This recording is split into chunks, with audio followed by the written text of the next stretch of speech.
Hello viewers, আজকে জ্যৈষ্ঠ মাসের একটি সকাল। দেখুন এখনো সূর্য ওঠেনি,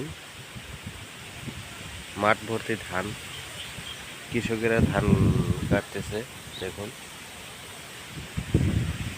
এরই মধ্যে শুরু হয়ে গেছে বাতাস, আকাশে অনেক মেঘ। এই মুহূর্তটা খুব উপভোগযোগ্য।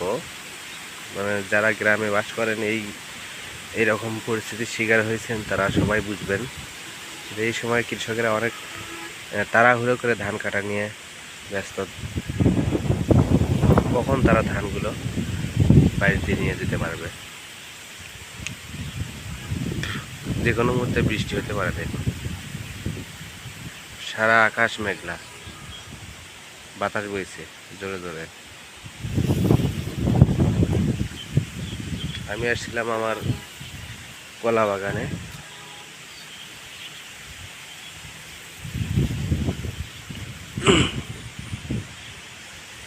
যে আমার কলা শখ করে লাগাইছিলাম আর কি করা। এই দিকটাতে আমার ঘাস লাগানো আছে গরুকে খাওয়ানোর জন্য। সাইড দিয়ে একটু কচু লাগানো হয়েছে, আমাদের এলাকায় বলে কুড়ি কচু, বই কচু, খাওয়ার জন্য শুধু।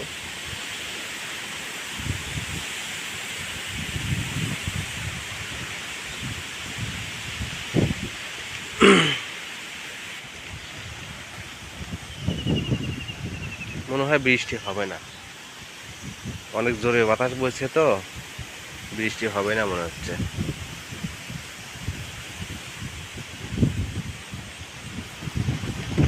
এদিক দিয়ে হলুদ লাগানো আছে, এই শুধু একটু খাওয়ার জন্য, একটু শখ করে করবো। যে এখানে একটা কলার গাছে কলা ধরছে, অবশ্য এটা অনুপম কলা। সাইড দিয়ে এই জমির চতুর্থ সাইড দিয়ে অনুপম কলা লাগানো আছে। এইগুলো সব অনুপম কলা, আর এইগুলো চম্পা কলা, আমাদের এলাকার ভাষায় চম্পা কলা। এই সাইড দিয়ে যেগুলো গাছ আছে এগুলো হলো অনুপম কলা। এদিক দিয়ে হলদি লাগানো আছে, কেবল দুই একটা করে জ্বালাইছে আর কি। এগুলো অনুপম কলা। এখানে একটু লাল ঘাস লাগানো আছে, দেখতে ভালোই লাগে অবশ্য। আবার এই সাইড দিয়ে একটু বেগুনের গাছ লাগানো আছে।